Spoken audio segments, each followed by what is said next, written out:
Marami ng SUV car ang lumabas sa bansa, pero iba pa rin ang kilala at subok na ng karamihan pagdating sa maasahang SUV na may 7 upuan. Sulit sa katatagan, lakas sa kahit saang pakikipagsapalaran. Simula nung una itong inilabas noong year 2000 ay hindi na nawala sa lista ng marami sa pagpipili ang modelo pagdating sa pinakamagandang klase ng SUV car dito sa bansa. Lalo pat ngayon sa pagbabago ng modelong ito at na-evolve sa pinakabagong henerasyon. Isa sa mga maituturing legendary car ng Toyota Motor Philippines na tatalakayin natin sa pinakabagong update nito. Na kahit sino siguro ay talagang kabibiliban, hahangaan at magugustuhan ng bagong modelo. Mula sa pinakamababang presyo nito hanggang sa pinakamataas na klase.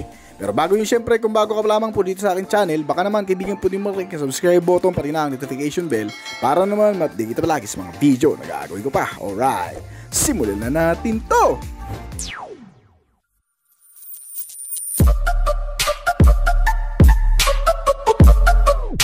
Isa sa mga hindi mawala-wala at nangunguna pa rin sa lista ng mga pagpipiliang modelo o 7-seater car na SUV dito sa bansa ay ang Toyota Fortuner. Ay ang pinakamabentang mid-size SUV ngayon sa Philippine market. Mula nung una itong inilabas sa bansa noong 2000 ay naging pangunahing pinagpipilianan ng mga mamamayang Pilipino na naghahanap ng isang komportabling utility na pampamilyang sasakyan. Mula sa pagiging maangas na platform ng disenyo nito, ay binibigyan din ng karapatan ng bawat isa na magmay-ari ng isang maaasahang SUV na may kalidad, tatag, bilis at lakas na hindi mapapantayan ng kahit sinong makakasabay nito sa kalsada ng Pilipinas. Well, sa kahit saang lugar naman kasi siguro sa bansa ay makikilala mo ang Fortuner. Sa pangalan pa lang ay makikitaan mo na ng malaking responsibilidad na ang ibig sabihin ay isang matagumpay at masagana. Yan din naman na makikita mo sa modelong ito dahil naglalaman itong sasakyan ng masaganang katangian mula sa external hanggang sa interior specs and features nito. Lalo na sa bagong modelong inilabas ngayon sa bansa, ang Toyota Fortuner GR Sport 2024 model. Meron itong 11 klaseng variant na pagpipilian mula sa pinakamababang variant na nagkakahalaga ng 1,764,000 pesos hanggang sa pinakamataas na variant nito na nagkakahalaga naman ng 2,595,000 pesos. Ang lahat ng mga modelo ng Fortuner kahit sa pinaka low-end variant nito ay hindi ka na rin talo. Hindi ganun kamura pero talagang tinatangkilik dahil sa makukontento ka na sa mga nilalaman nito. Iba din kasi ang dating kapag nakabili ka ng isang Fortuner. Talagang kabibiliban ka ng marami. May makina ito na mas malakas kesa sa karamihan at pangmatagalan. Gamit ng ilan sa kanilang libangan gaya ng pamamasyal, adventure, long ride o di naman kaya pwede gawing armored vehicle ng ilang mga nangangamba sa kanilang kaligtasan. At higit sa lahat may maluwag na interior cabin space na para sa 7 to 8 member ng pamilya. Ang Toyota Fortuner ay pinapagana ng alinman sa 2.4 liter o 2.8 liter diesel engine. Naka-inline 4-cylinder 16-valve dual overhead camshaft at meron din itong manual o automatic na transmission na klase depende sa variant na pipiliin mo. At pare-parehong naka 6-speed ang variable gear shifting kaya hindi ka bibitinin. Kaya nitong gumawa ng maximum output na 148 to 201 horsepower sa kada 3,400 revolution per minute at may maximum torque ito na umaabot sa 400 to 500 Newton meters sa kada 1,600 to 2,800 revolution per minute. Marami na rin nakapagsabi na malakas talagang humataw ito lalo na sa highway o maluluwag na kalsada na pag-iwanan ang ilang mga kakumpetensya sa bilis nito na umaabot ng 190 km/h. Isa sa dahilan din kung bakit tinatangkilik ito ng karamihang mga Pilipino. May kakayahang panghawakan ng anumang klase o kondisyon ng kalsada gaya ng malulubak o di naman kaya ay mababato. Meron kasi itong mga suspensions na matitibay din at magagandang klase at malalakas kung humataw sa mga ganong kondisyon. Ang front suspensions nito ay ginamitan ng double wishbone with shock and coil spring at multi-link naman para sa rear suspension nito. Kasama ang makakapit na tires at may kalakihan ng sukat na 265 by 60R18. Mga naka-tubeless tires na rin ito kaya hindi ka mamumroblema sa maintenance nito. At for additional sa information lamang, matagal ko na rin alam na sobrang tibay talaga nito. Dahil karamihan sa mga feedback ng kliyenteng nakakabili nito ay talagang tumatagal daw at talagang mapagkakatiwalaan sa mga malulubak na klase ng kalsada. Kasama ang makakapit na mga brakes nito sa mga biglaang preno ay mapagkakatiwalaan mo rin dahil ang front and rear brake nito ay ginamitan ng parehong mga naka-ventilated disc type na hindi basta-bastang nag-iinit at napakalakas ng kapit. Hindi madaling mapudpud ang mga brake pads nito kaya less maintenance ka dito at mas maliit din ang tsansang makabangga ka sa mga hindi naasahang pagkakataon kung sakali man. Pagdating naman sa konsumo ng fuel, eksakto lang din ang kaya nito kung ito ay hindi naman bababarin sa lugar ng matatraffic din. Dahil kaya nitong umubos ng 1 litro kung sa syudad sa layo ng 10 to 11 km. At pagdating naman sa highway, gaya ng mga express ay kaya nitong mas tumipid pa ng hanggang sa 40 to 15 km per liter. Ang Toyota Fortuner ay meron din alinman sa 4x4 o 4x2 na klase ng transmission. Depende rin sa pipiliin mong variant. Well, kung mahilig ka sa adventure ride at mamundok, mas okay ang 4x4 automatic transmission nito. Pagdating naman sa external design, ang bagong Toyota Fortuner GR Sport ay naiiba sa ilang mga kapatid nito.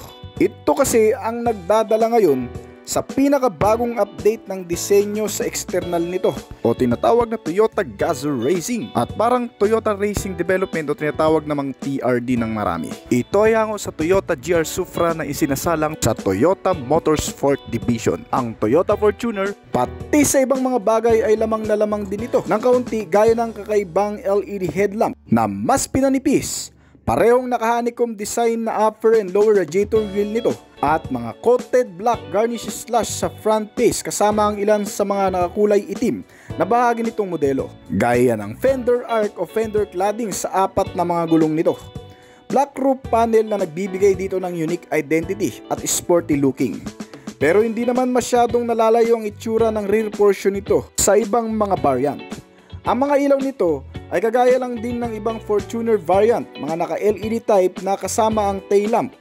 May DRL maliban sa mga turn signal lamps indicator, talagang maaasahan kahit sa madidilim na kalsada. At sa interior base naman, meron itong naka-leather seat cover na mga upuan.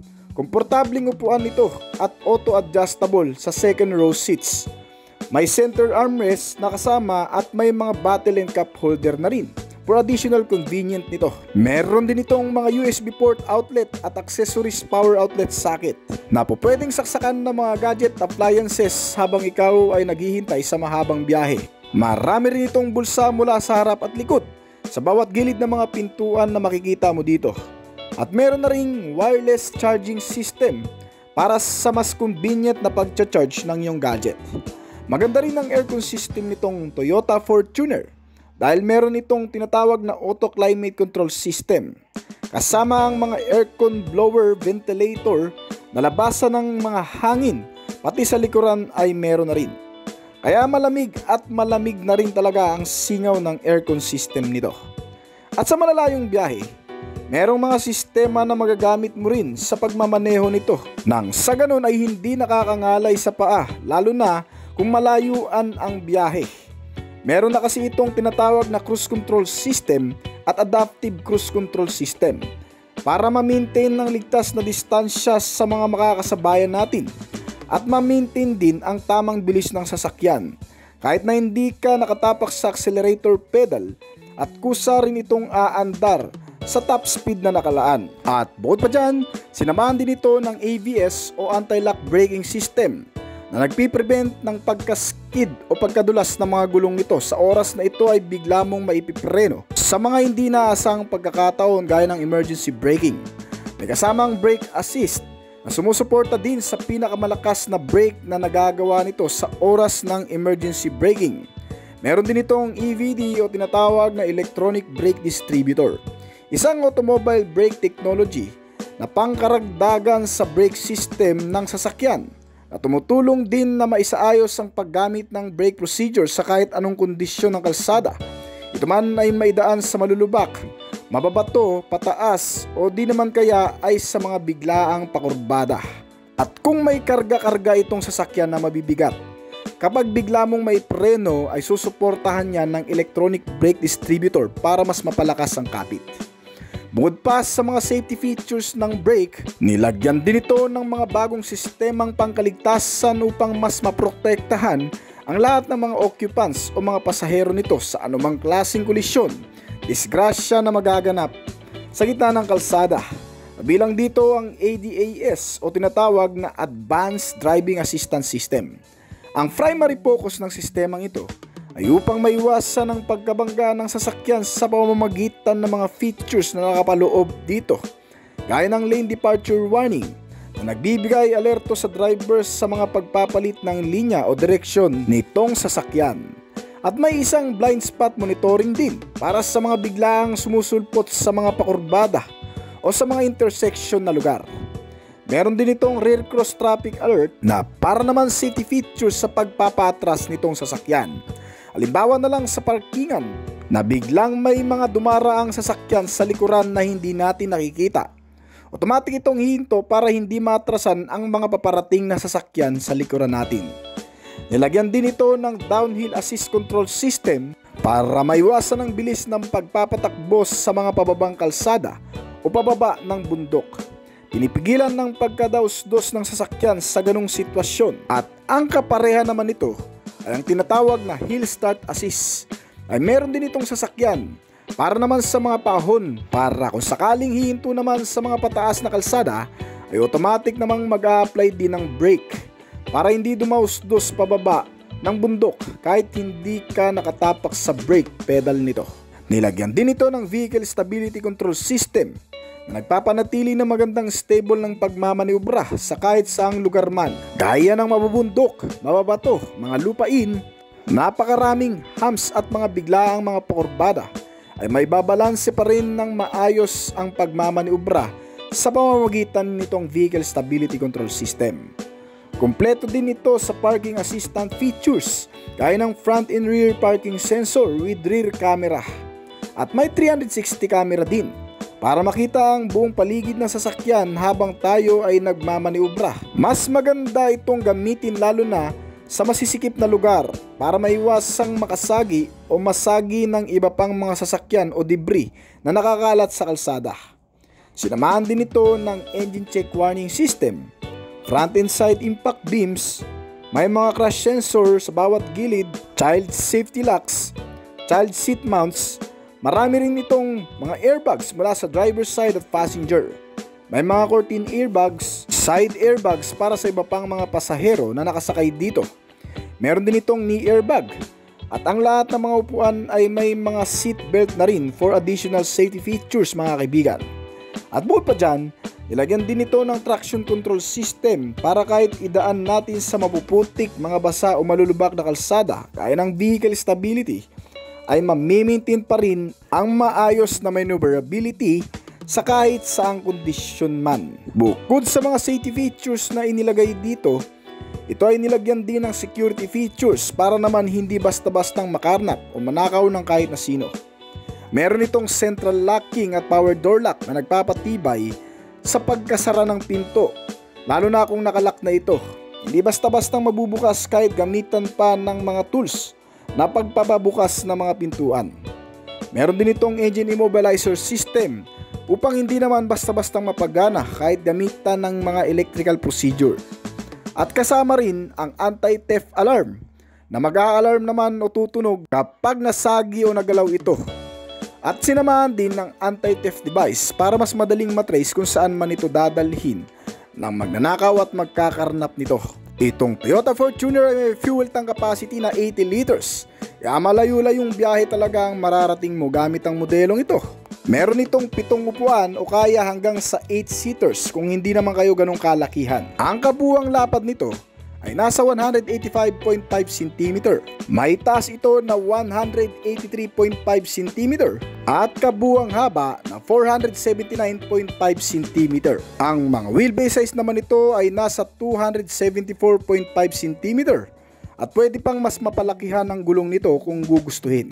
Nagkakahalaga ito mula sa pinakamababang variant na may presyo na 1,764,000 pesos hanggang sa pinaka-top variant na umabot ng 2,595,000 pesos o higit pa. So hanggang dito lamang po siguro ang ating video. Ngayon kung nagustuhan mo ang topic natin ngayon, baka naman pwedeng pa-click ng like button at pa-comment na rin ang opinion sa ibaba ng video na ito. Bago po tayo magtapos na nais ko po munang magpasalamat sa mga patuloy na sumusuporta at tumatangkilik at nag-aabang palagi sa mga video na ina-upload natin dito sa ating channel. Maraming salamat po at shoutout po sa inyo guys. Ngayon kung bago ka pa lamang po dito sa aking channel, baka naman kaibigan pwede maklik ang subscribe button pati na ang notification bell para naman ma-update lagi sa mga video na gagawin ko pa. This is Oblis Collection. Thank you.